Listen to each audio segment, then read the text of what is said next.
Senhor Jesus, agradecendo-te o amparo de todos os dias, eis-nos aqui, de coração ainda em súplica, no campo de serviço em que nos situaste. Dá-nos consciência da responsabilidade com que nos enriqueces o destino. Auxilia-nos para que o suor de cada dia nos alimente o lume da fé. Não admitas que o verme do desalento nos corroa o ideal. Ajuda-nos para que a ventania da perturbação não nos inutilize a sementeira, e ensina-nos a converter os detritos do temporal em adubo que nos favoreça a tarefa. Mestre divino, ao redor da leira que nos confiaste, voejam pássaros de rapina, tentando instilar-nos o desânimo ao coração. Não longe de nós, flores envenenadas deitam um capitoso aroma, convidando-nos a repouso inútil, e aves canoras da fantasia, através de melodias fascinantes, concitam-nos a ruinosa distração. Socorre-nos a vigilância para que não venhamos a cair. Dá-nos coragem para vencer a hesitação e o erro, a sombra e a tentação que nascem de nós. Auxilia-nos a compreender os tesouros do tempo, a fim de que possamos multiplicar os créditos de conhecimento e de amor que nos emprestaste. Divino amigo, sustenta as nossas mãos no arado de nossos compromissos, na verdade e no bem, e não permitas, em tua misericórdia, que os nossos olhos se voltem para trás. Que a tua vontade, Senhor, seja a nossa vontade, agora e para sempre. Assim seja. Desejando-vos muita paz, rogamos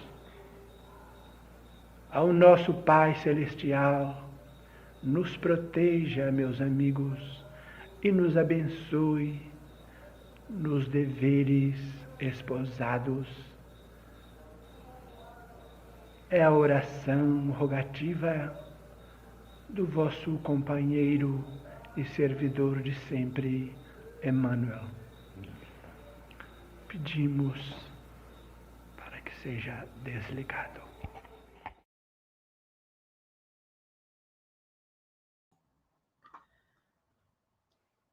Boa noite, amigos. Uma satisfação, uma alegria tê-los em nosso cantinho espírita, onde temos esse espaço para refletirmos os variados temas que concernem a nossa abençoada doutrina espírita. Esta doutrina consoladora, que nos esclarece e que nos traz um olhar com novas perspectivas aos nossos corações, que estamos no enfrentamento e no desafio de grandes experiências evolutivas. Esse espaço está aberto para convidados queridos que tenho a honra e a alegria de ter conhecido no movimento espírita, em nossas viagens, eu com a minha esposa Letícia, e a qual nós guardamos como verdadeiros irmãos e como nossa família espiritual. E hoje nós teremos um convidado muito especial, muito querido. Estávamos aqui antes conversando, a saudade, relembrando a minha ida o ano passado a Pedro Leopoldo, quando realizamos a psicografia no Grupo Espírita Meimei, onde fomos recebidos com muito carinho, com muito amor, com muita ternura, uma casa abençoada, com corações amorosos, e que traz, na sua gênese, a figura incomparável de Chico Amor Xavier. Então, sem mais delongas, nós estamos aqui agora chamando e convidando, e vamos receber com vibrações de paz e amor o nosso querido amigo Eugênio. Olá, Eugênio, seja bem-vindo, então, querido. Muito obrigado, Orlando, é uma alegria estar com vocês aí, pessoal de Curitiba e os demais internautas que te acompanham, e de estar, né, falando dessa doutrina de luz, tantos benefícios nos trazem, uma saudade grande, você, da sua esposa, mas que bom que estão tendo essa oportunidade de estarmos juntos hoje. Que bom, muito feliz mesmo estar com você, e você está muito bem amparado, né? Chico Amor Xavier, logo ali, né? Essa figura doce e tão querida, e a qual nós temos tanto amor, a qual nós temos tanto respeito. Seja bem-vindo, e eu apresento o Eugênio a todos vocês, internautas que estão conosco, e ele é presidente da Aliança Municipal Espírita de Pedro Leopoldo, é colaborador do MIMEI e é curador da Casa Chico Xavier. Então, é com satisfação que nós estamos aqui recebendo o Eugênio para falar de um tema ao qual, na minha observação, Eugênio, ainda é pouco explorado, não é? No sentido de que esse conhecimento ele é mais intrínseco dentro do movimento espírita. E as pessoas, no geral, têm um conhecimento de Chico através das suas mais de 500 obras, através do seu trabalho social que ele realizou durante a sua vida, através de sua atividade como médium, o maior médium realmente de todos os tempos, através também das cartas consoladoras que ele dignificou e que ele, com Emmanuel, abriu esse espaço para que pudesse essa janela da mediunidade consolar as pessoas que vivenciam e vivenciavam e vivenciam na nossa atualidade a ausência de um ente querido, né? E esse tema é muito importante para as pessoas conhecerem esse trabalho de anonimato que Chico realizava e que ninguém tem essa dimensão que você vai falar para nós, não é? Então, eu aproveito para falar que as experiências estão em cima desses livros que estão aqui comigo, que eu vou mostrar para os internautas. Queria dizer a vocês que iniciaram, que nós vimos aí, depois eu não vou nem comentar, porque eu gostaria que você inserisse, se possível, meu irmão, na sua exposição, como que é que surgiu aquele trabalho com o Oceano Vieira de Mello, com aquele DVD Instruções Psicofônicas, né? Por que eu falo isso? Porque os internautas, eles viram que nós, na capa de entrada, nós tivemos Chico num processo de psicofonia. ou médium falante, como Kardec denomina, que nós gostaríamos que você também depois elucidasse essa questão. Eu só vou jogar as ideias. E Chico está num processo de psicofonia, junto com seu mentor espiritual, Emmanuel, que está no último, que chama Oração, essa mensagem, e que está na última mensagem desse livro, Instruções Psicofônicas, que é um livro editado pela Federação Espírita Brasileira em 1955. Então, vocês tiveram aí a felicidade de ver Chico atuando numa reunião no Meimei, através da psicofonia ou médium falante, com Emmanuel trazendo a mensagem. O Eugênio vai falar da estrutura dessas reuniões, e também depois saiu o segundo livro, que é Vozes do Grande Além, que surgiu no ano de 1957. E, queridos, eu tenho a alegria de ter esse livro aqui do Eugênio, autoria do nosso querido Eugênio, que chama Registros Imortais, editado pela Vinha de Luz. E é um material maravilhoso, tem aqui fotos do Chico, tem aqui, inclusive, a foto, vocês estão vendo na capa, né, desse gravador que o Eugênio vai falar para vocês. E eu tenho a alegria e o prazer de ter o autógrafo do autor, quando eu estive aí no dia 11/4/2015. E eu estive com o Oceano e a Sônia e a Letícia. E o Eugênio autografou para mim, e eu tenho ele guardado aqui com muito carinho. Eugênio, só para passar já em seguida a palavra para você, para a sua exposição, eu queria, antes de iniciar, com um texto que está no livro Desobsessão, é encadernado, eu ganhei do meu pai espírita, e ele me deu de presente num aniversário meu, a obra inteira de André Luiz encadernada, editado pela Edicel. Então, eu tenho aqui guardado, está vendo os livros aí atrás, e esses livros, a obra inteira de André Luiz encadernada. Esse livro chama Desobsessão, que o Eugênio também poderá falar para nós, e eu inicio com o texto de Lucas 8:30, que está no prefácio de Emmanuel, que ocorreu em Uberaba, 2 de janeiro de 1964. E a anotação de Lucas, no capítulo 8, no versículo 30, nos diz o seguinte, Eugênio e internautas queridos.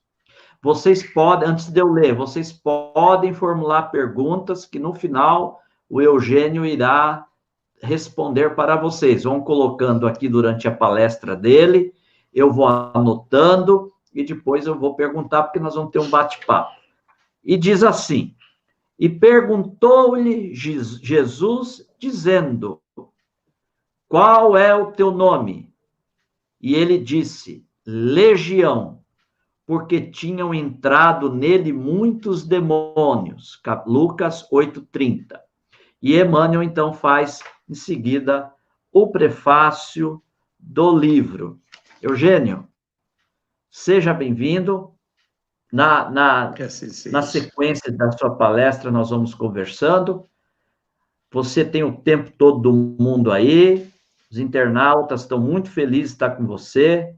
Conte para nós tudo que você sabe, tudo que você pesquisou, como um grande pesquisador das atividades abençoadas de Chico Xavier na desobsessão.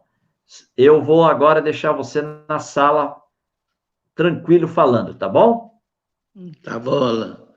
Um abraço para você aí, dá um beijo na Letícia nesse intervalo, e um abraço a todos os internautas que estão aqui conosco, né, na noite de hoje.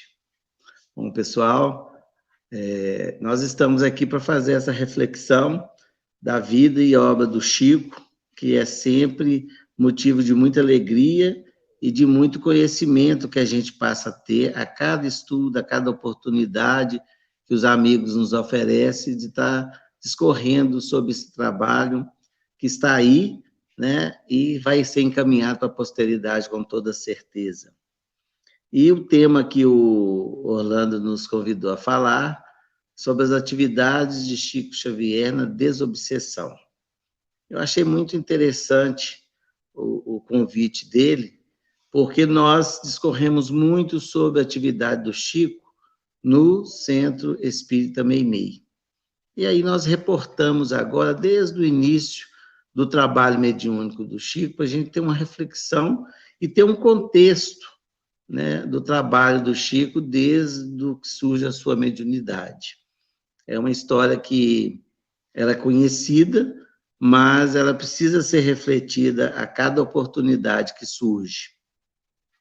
Então, nós estamos falando de 1927 para falar o início da mediunidade de Chico, mas ela acontece um pouco antes, né? Chico, um médium da potencialidade, um espírito com a evolução que tinha, com a lucidez que trouxe, né, para a reencarnação, aqui em Pedro Leopoldo, como filho de João Cândido e Maria São João de Deus, a gente vê que começa esse intercâmbio e esse entendimento com os espíritos muito cedo.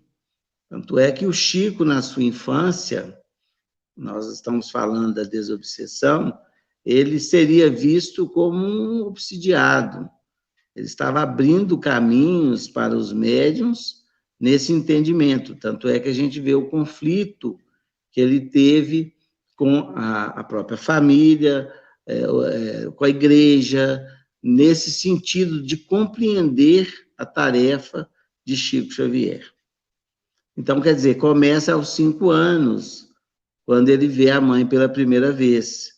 Poderia ser um sonho de criança, poderia, lógico, uma criança, ela é mais compreendida nas suas fantasias, mas o Chico já atendia os conselhos da mãe com bastante fidelidade, podemos assim dizer.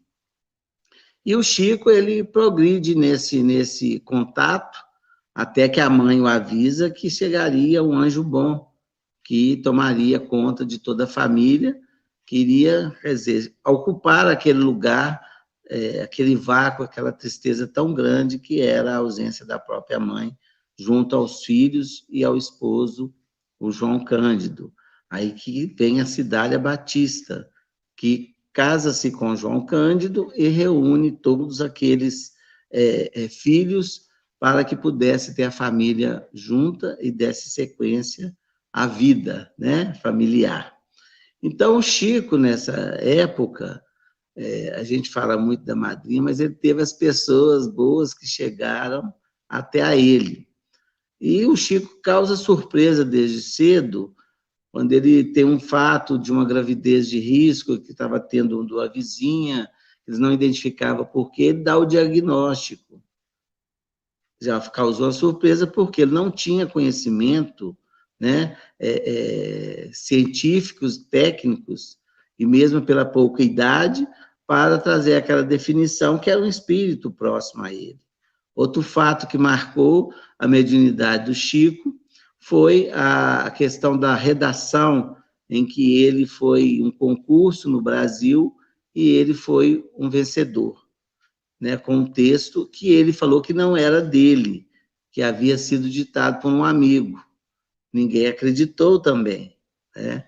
E depois há a comprovação com a professora que vai fazer aquele teste mais definitivo para que ele pudesse repetir algum verso, né? E ele faz aquele verso do grão de areia, né? Que era tão pequenino, mas eu conseguia refletir a luz de Deus. Então, são fatos que levaram a Chico, né, a ser observado como uma pessoa diferente. E o pai, né, sem o conhecimento, e eu não diria só o pai, a sociedade, o meio que ele vivia, não tinha conhecimento naquela época para entender o comportamento, e Chico, na sua honestidade, relatava, né? Então, o pai, muito incomodado, achava que ele tinha uma perturbação mental, né? Que deveria procurar a igreja primeiro, fez promessas. No filme Chico Xavier, a gente vê essa cena, né, dele fazendo aquelas promessas para ver se afastava.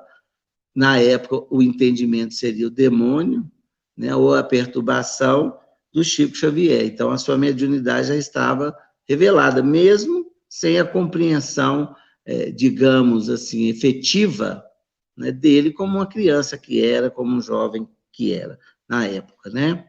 E a presença de Cidália Batista que trouxe um reconforto, porque ela o apoiou, mesmo sem compreender, ela disse que estava do lado dele e aí auxiliar naquilo que pudesse, até que ele consegue uma estabilidade.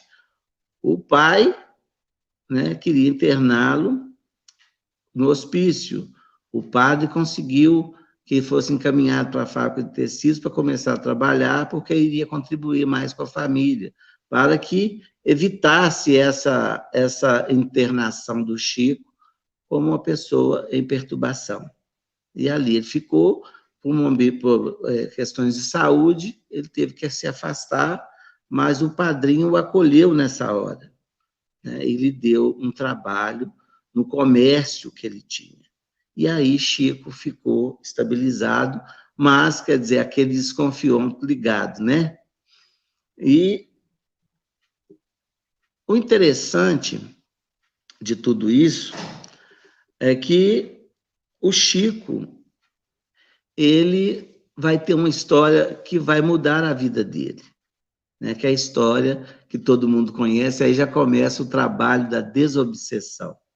Com a irmã, que estava em perturbação espiritual, era considerada louca, e o pai que pede o Chico que vá levá-lo até as sessões mediúnicas ou sessões de cura do senhor Hermínio Perácio, que trabalhava com sua esposa, Dona Carmen Perácio, né, que é a família que encontra, ele é nesse momento que ele encontra o seu caminho, né? Então, essa incompreensão ela foi sanada, né, dessa forma, que Deus o auxiliou. E esse episódio trouxe a Chico, né, o alívio e também o conhecimento do caminho que ele deveria trilhar no campo mediúnico. Então, essa experiência, né, é narrada por ele no prefácio, no início do Parnaso de Além Túmulo, né? E que ele fala que esse fato, né, o levou a ter uma fé inabalável que acompanharia até os fins dos seus dias, como assim o fez. Então, nessas questões, a gente vê que a programação espiritual estava se cumprindo, né? Porque ele achou isso. E como aconteceu tudo isso? Porque são fatos, às vezes, conhecidos, mas a reflexão nos mostra como se deu esse fato, né? E nós fomos buscar isso numa entrevista da dona Carmen Perácio, em 1967, concedida a José Martins Peralva, né, um membro da União Espírita Mineira, que muito amigo do Chico, que ela concedeu essa entrevista a ele para publicação no Jornal Espírita Mineiro, em 1967. E ela conta como que foi os passos que foi dado até levar Chico a uma reunião mediúnica, pela primeira vez. Então, isso foi em maio de 1927, que Chico começou a levar a sua irmã à fazenda Maquiné, que era a residência do casal Perácio, não era um centro espírita, né? Eles trabalhavam, nessa época, ainda não era dessa maneira que a gente tem essa facilidade do acolhimento nas casas espíritas. Então, ele iniciou o tratamento de obsessão em o mês de junho do mesmo ano, ou seja, um mês depois, a irmã do Chico voltou para a casa paterna e foi acompanhada do casal. Eles vieram para Pedro Leopoldo com essa irmã do Chico e com ele, né? E ali que eles perceberam a necessidade já de um socorro espiritual, e como aqui em Pedro Leopoldo não constava nenhuma casa, nenhum local que pudesse ter esse atendimento, tanto é que foram levados à família Xavier lá nessa fazenda Maquiné, da cidade de Cosburgo, para que pudesse buscar o socorro. A dona Carmen Perácio, juntamente com o Hermínio, que faz a proposta da fundação de um grupo de oração, de uma casa de assistência, para que pudessem já estar auxiliando esses tratamentos espirituais que se faziam necessários. Isso no ano de 1927. Então, foi aí que foi fundado, por esta orientação da dona Carmen, um grupo de amigos, né, do Chico, algumas pessoas, juntamente com o casal, que passaram a se reunir na casa de uma senhora, que ofereceu, e ali que foi fundado o grupo e o centro chamado Luiz Gonzaga, né? E 8 de julho de 27, que marca o início da tarefa mediúnica de Chico. Inclusive, numa das edições do Parnaso, se fala isso na observação, né?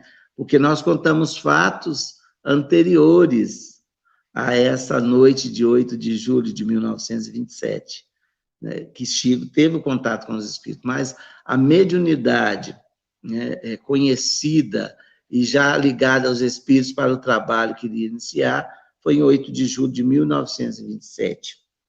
Por algumas psicografias que ocorreram na época, e segundo até relato do Chico, nem ele mesmo preocupou-se de guardá-las. Então, nós não temos essas mensagens. E Chico, após essa fundação, ele vai com o casal Perácio de retorno à Fazenda Maquiné. E lá, na primeira reunião, na presença de Chico, dona Carmen, que registra a mediunidade através da clareaudiência e da clarividência. Ela percebe o mentor, que viria a ser o mentor do Chico, o Emmanuel. Aliás, viria a ser, não, já era, porque segundo relatos dela, o Emmanuel disse a ela que o acompanhava desde a infância, porque já havia assumido esses compromissos. Mas o Chico estava amadurecendo e teria que exercitar a mediunidade para que ele pudesse começar o trabalho, então, efetivar aquele compromisso assumido na espiritualidade. Então, quem teve o primeiro contato com o Emmanuel, através da mediunidade, foi dona Carmen Perácio. E foi Emmanuel que a orientou para que pegasse lápis e papel e desse o Chico para que ele começasse a escrever. E nessa noite, lá na Fazenda Maquiné, ele recebe a mensagem da sua mãe, Maria São João de Deus, pedindo a ele que continuasse o tratamento de desobsessão com a sua filha, que ainda necessitava de algumas tarefas, e o grupo recém-fundado queria ter que assumir essas tarefas de socorro espiritual. Olha como que Chico foi colocado, né? Um jovem de 17 anos, a começar o seu trabalho com uma tarefa tão difícil, né? E ele buscando aquele entendimento, mas como nós dissemos até anterior mesmo, com a lucidez espiritual que ele tinha. E aí ele aceitou essas recomendações da mãe. E aí ele recebe o seu mandato mediúnico. O casal Perácio, vendo a potencialidade mediúnica do Chico, e evidentemente com orientação dos benfeitores espirituais, eles resolveram se mudar, transferir-se dessa fazenda para vir morar em Pedro Leopoldo, próximo à casa do Chico Xavier, e continuar as tarefas do Luiz Gonzaga, que inicia, então, nesse ano de 1927. E assim começou o exercício mediúnico do Chico, durante 4 anos, né, para que ele pudesse ter esse contato com Emmanuel, em dezembro de 1931. Foi o trabalho, e o exercício do Chico foi um trabalho primoroso, que se tornou no seu primeiro livro, o Parnaso de Além Túmulo, que foi já publicado no ano seguinte, através das psicografias do Chico. E tem um fato curioso, que tem as mensagens, as poesias do livro Parnaso de Além Túmulo, bem conhecido, que é o Atestado Mediúnico do Chico, porque foi um livro que foi avaliado pela Academia Brasileira de Letras, como nós sempre dissemos, né? Foi espíritos que vieram a testar praticamente a mediunidade, o que leva até um processo futuro, né?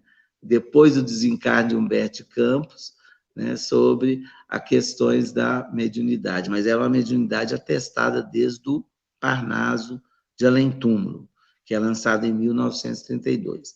E esse casal acompanha o Chico, aqui em Pedro Leopoldo, até o ano de 1934.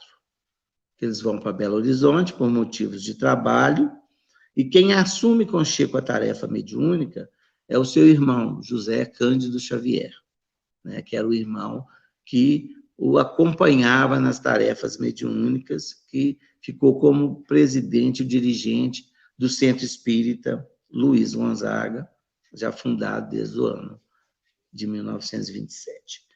Bom, e as tarefas do Chico prosseguem, né? Ele não para a partir daí.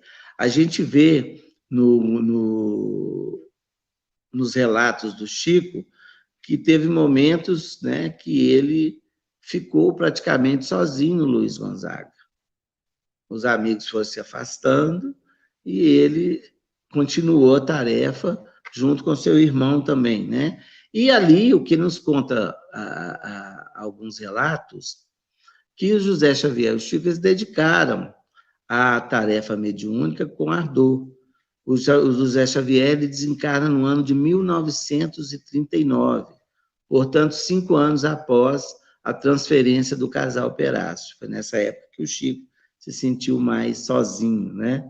E consta, nos próprios depoimentos do Chico, que eles faziam esse atendimento, esse socorro da desobsessão, iniciado junto, né, ao processo obsessivo da irmã, que nunca mais parou.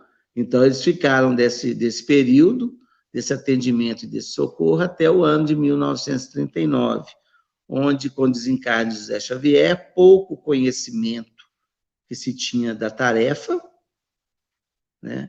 Ninguém conseguiu assumir a tarefa junto a Chico.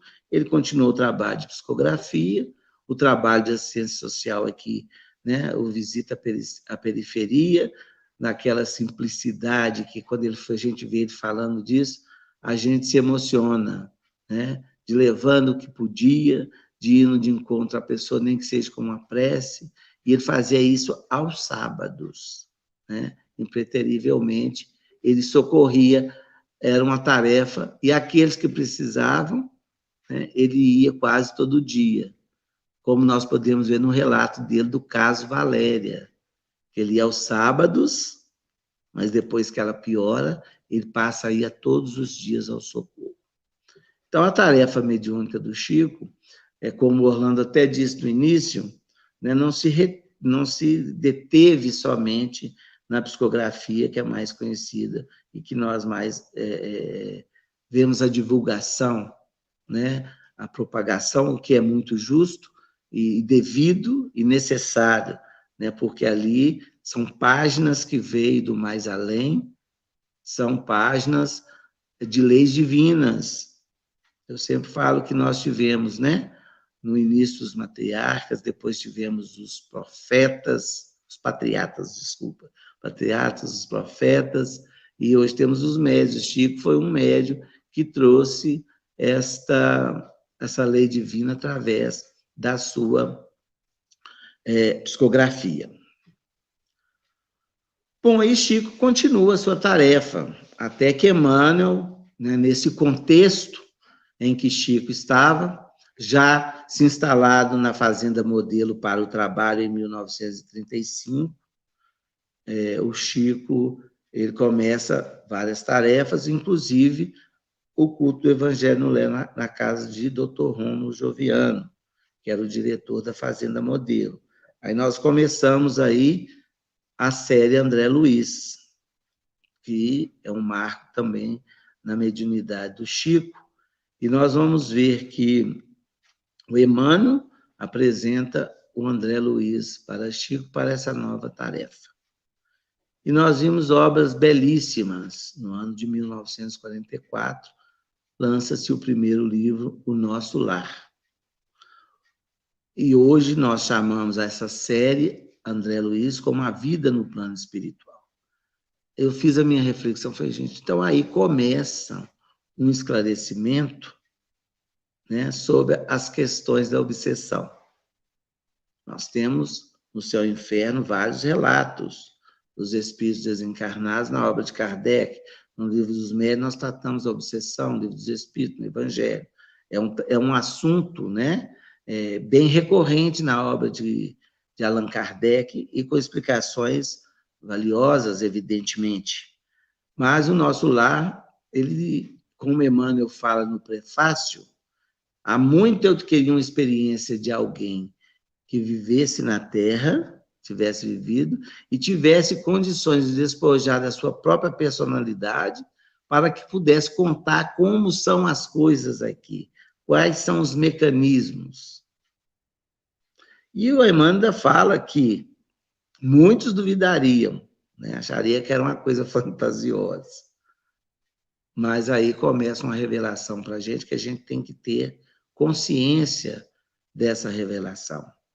Porque relatar como André Luiz relatou a vida no plano espiritual é um estudo, né, científico, moral, religioso, completo. E que vai ficar aí para a posteridade. Muitas das coisas que André Luiz nos revela nessa obra, a ciência tem encontrado ao longo do tempo. Mas o nosso tema é obsessão e desobsessão e essa atividade do Chico. Então, quer dizer, a própria psicografia de André Luiz, através do Chico, são ensinamentos valiosos para o entendimento do trabalho da desobsessão.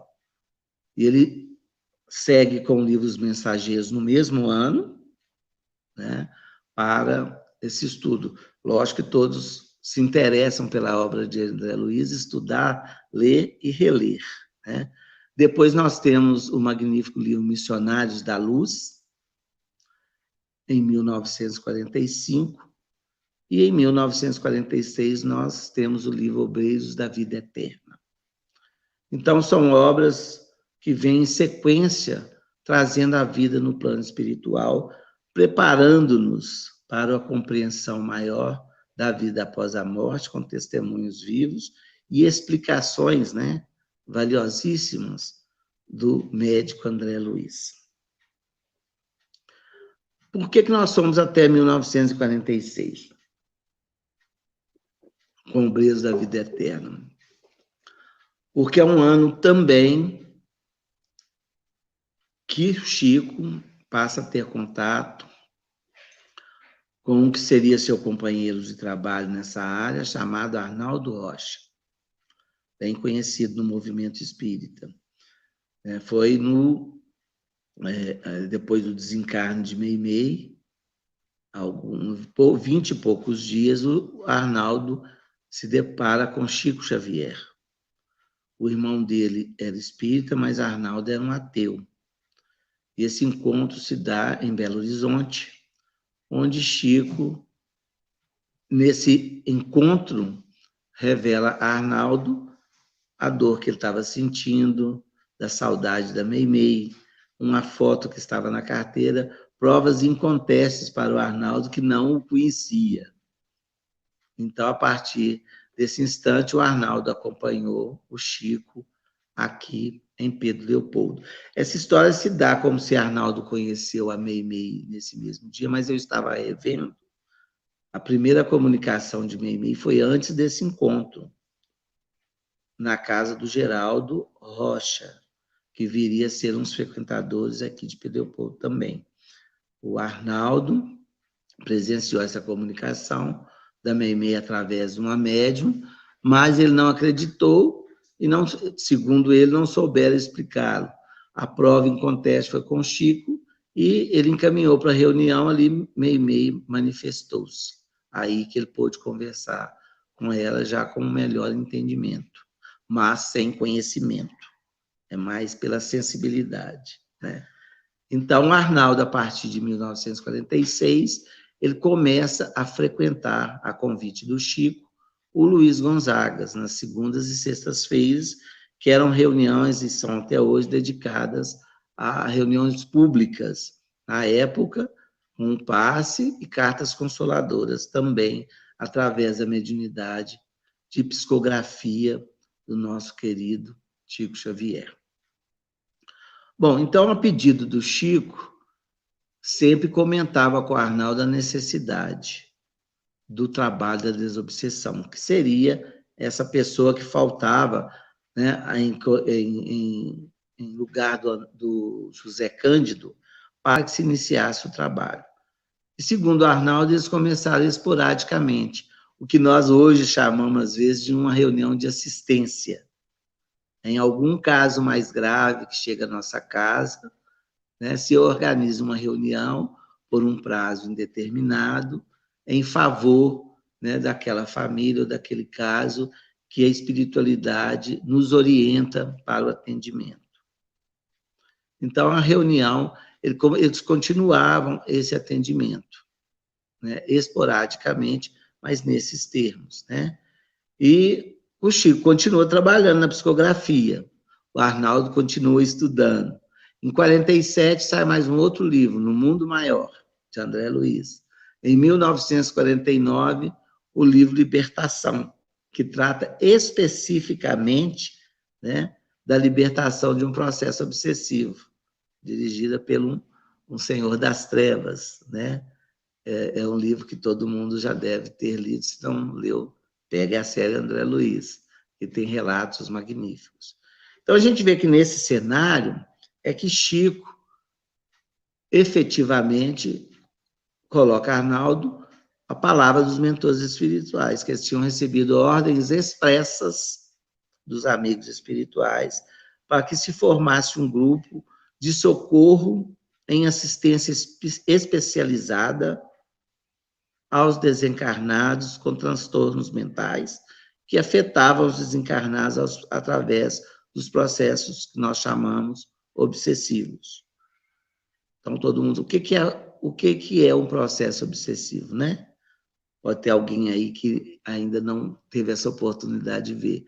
Mas é a ação persistente, né, de um espírito ao outro, encarnado ou desencarnado, que é essa presença constante, perturbadora, que um espírito pode causar ao outro. Quando nós estamos falando do trabalho de desobsessão, nós vamos deter a obsessão de desencarnado para encarnado. Nós temos outras expressões, né? Porque o espírito é espírito em qualquer condição que ele está, encarnado ou desencarnado. E a lei das vibrações é que permite esse acesso. E nós até convidamos, para quem tiver interesse no assunto, nós temos um trabalho no nosso canal, especificamente sobre essa questão da obsessão. Bom, então, em 1952, em 31 de julho, é que o trabalho do Centro Espírita Meimei foi oficializado. Então, nós precisamos, né, contar quem é Meimei. Meimei é a esposa do Arnaldo. Então, já trabalhadora do plano espiritual, já com várias comunicações através do Chico, que estão organizadas no livro Vida e Mensagem de Meimei, né, que se prepararam para essa tarefa junto a Chico Xavier. E o Chico Xavier não foi uma tarefa que ele levou ao Luiz Gonzaga, era um grupo específico de trabalho. Foi fundado o Centro Espírita Meimei, numa reunião que se daria às quintas-feiras, com esse propósito. Nessa reunião não havia psicografia. Psicografia é um médium escrevente. A psicofonia, como nosso Orlando já disse, é médium falante. Então, o Chico, as cartas consoladoras, os livros, as mensagens, todas eram que através da psicografia. Lá no Meimei, a psicofonia que era utilizada para esta tarefa de desobsessão. O Orlando até nos pediu que falasse como se dá uma reunião, né, de desobsessão.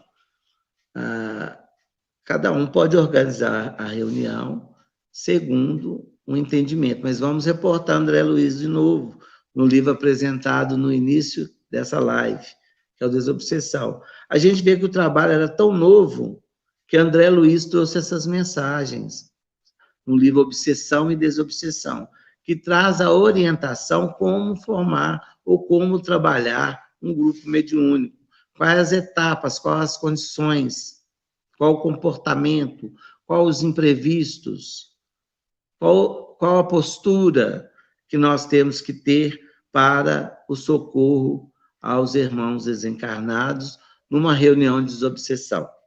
E, seguindo a orientação de Kardec, quanto mais reduzido for um grupo, mais produtividade ele vai ter, devido a ter mais facilidade de harmonização, um dos quesitos primordiais para a tarefa da desobsessão.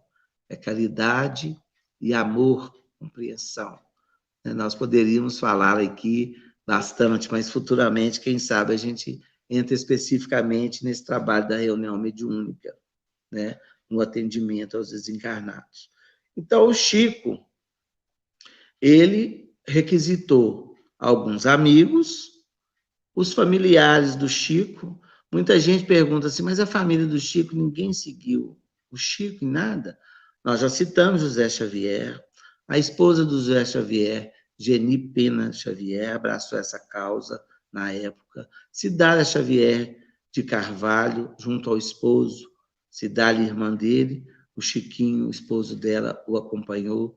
A Lucila Xavier, casada com o Pachequinho, que é conhecido por todos nós com esse nome, eles foram também a essa reunião.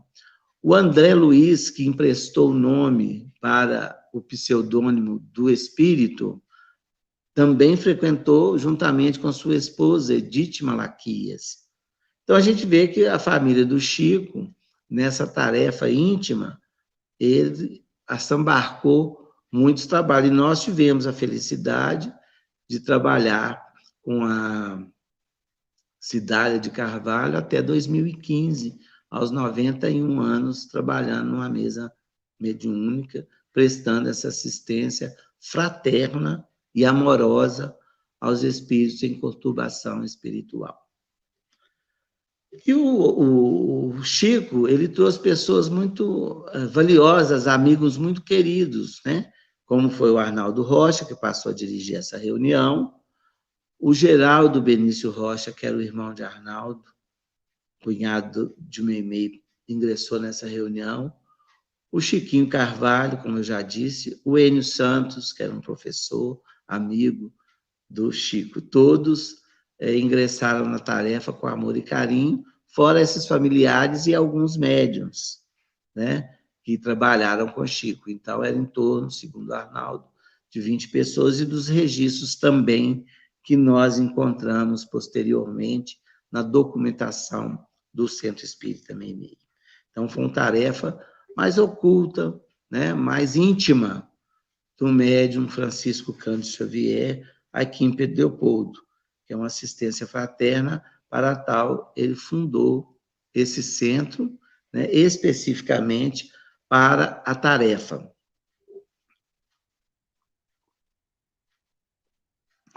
Então, para esse grupo, iniciou-se inicialmente, foi feita no centro, no local, melhor dizendo, que serviu de início às tarefas do Luiz Gonzaga. Depois, que foi fundado o Luiz Gonzaga, foi fundado em 50, né? Em 52, as reuniões começaram a acontecer nesse local, e em 1954 fundou-se a sede do Centro Espírita Meimei, com o objetivo desse socorro espiritual. E lá encaminhou-se todos esses médiuns e trabalharam até o final dos dias, né? E é um local de muita luz, de muita bênção, de muita paz, de muitas vibrações amorosas que ali foram depositadas, né? Uma história que se passou ali. E quando começaram o grupo, depois que fundaram essa sede, nós temos um relato bem interessante para todos nós que trabalhamos na reunião de desobsessão e para que vamos observar também as pessoas que trabalharam com Chico, os médiuns. Aos sábados, fundaram-se um grupo Coração Aberto. Quando eu falei, Arnaldo, mas o grupo Coração Aberto, que também está, alguns relatos, no livro Mandato de Amor, em homenagem a Chico Xavier, pela União Espírita Mineira, organizado por Geraldo Lemos Neto. O Coração Aberto foi uma orientação que o benfeitor Emmanuel passou para Chico, que deveriam estar no Meimei, à tarde de sábado, ele, Arnaldo, Enio e Chiquinho. Seriam os 4 os pilares, né, do Centro Espírita Meimei. E o Chico passou a comunicação, o Arnaldo narra que ele ficou pensando, será para algum atendimento, deve algum enfermo, né, algum processo obsessivo, que o Emmanuel vai nos orientar para o socorro. Não foi a surpresa que quando chegaram os 4, Chico se assenta e dá a comunicação psicofônica de José Xavier, o irmão, desencarnado em 39, parceiro das reuniões de desobsessão.